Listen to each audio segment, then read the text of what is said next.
பாதாள சாக்கடைகளில் மனிதர்கள் இறக்கும் நடைமுறையை முழுமையாக ஒழிக்க அனைத்து முயற்சிகளையும் எடுக்க வேண்டும் என தமிழக அரசுக்கு சென்னை உயர்நீதிமன்றம் உத்தரவு பிறப்பித்திருக்கிறது. இதுகுறித்தான கூடுதல் விவரங்களை செய்தியாளர் கிருஷ்ணா வழங்க கேட்கலாம். வணக்கம் கிருஷ்ணா. பாதாள சாக்கடைகளில் மனிதர்கள் இறக்குவதை தடுக்கும் வகையில் இயந்திரங்களை பயன்படுத்த வேண்டும் அப்படின்னு சென்னை உயர்நீதிமன்றம் தமிழக அரசுக்கு உத்தரவு ஒன்றை பிறப்பித்திருக்கிறது. என்ன மாதிரியான உத்தரவெல்லாம் பிறப்பித்திருக்கிறது? விவரங்கள். வணக்கம். பாதாள சாக்கடைகள், கழிவுநீர் தொட்டிகள் சுத்தம் செய்யும் பணிக்கு மனிதர்களை பயன்படுத்தக்கூடாது. விஷவாயு தாக்கி பலியானவர்களுக்கு போதிய நிவாரணம் வழங்க வேண்டும். பாதாள சாக்கடைகளில் மனிதர்களை இறங்க செய்வோர் மீது நடவடிக்கை எடுக்க வேண்டும் என்று கூறி சஃபாய் கர்மச்சாரி அந்தோலன் என்ற அமைப்பின் சார்பில் சென்னை உயர்நீதிமன்றத்தில் வழக்குகள் தொடரப்பட்டது. கடந்த 2017ஆம் ஆண்டு தாக்கல் செய்யப்பட்ட இந்த வழக்கு தலைமை நீதிபதி சஞ்சய் கங்கப்பவாலா மற்றும் நீதிபதி சத்யநாராயண அமர்வில் இன்று மீண்டும் விசாரணைக்கு வந்தது.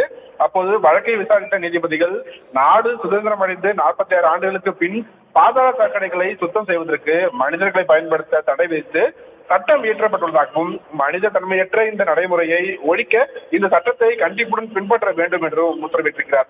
உச்சநீதிமன்றம் பல உத்தரவுகள் பிறப்பித்த போதும் பாதாள சாக்கடைகளில் மனிதர்கள் இறங்கும் நடைமுறை முழுமையாக ஒத்துழைக்கப்படவில்லை என்றும், இன்னும் இந்த நடைமுறைகள் அமலில் இருப்பதை ஒழிக்க முடியவில்லை என வேதனை தெரிவித்த நீதிபதிகள், மேலும் இந்த நடைமுறையை ஒழிக்க அனைத்து முயற்சிகளையும் எடுக்க வேண்டும் எனவும் தமிழக அரசுக்கு நீதிபதிகள் உத்தரவிட்டிருக்கிறார்கள்.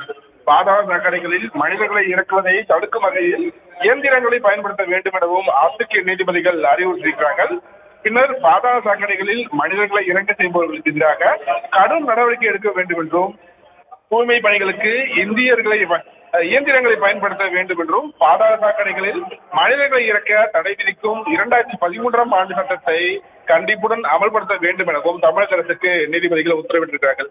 அதே போல பாதாள சாக்கடைகளில் இறங்கி உயிரிழக்கும் தொழிலாளர்களுக்கு தற்போது 30 லட்சம் ரூபாய் இழப்பீடு வழங்கப்படுகிறது.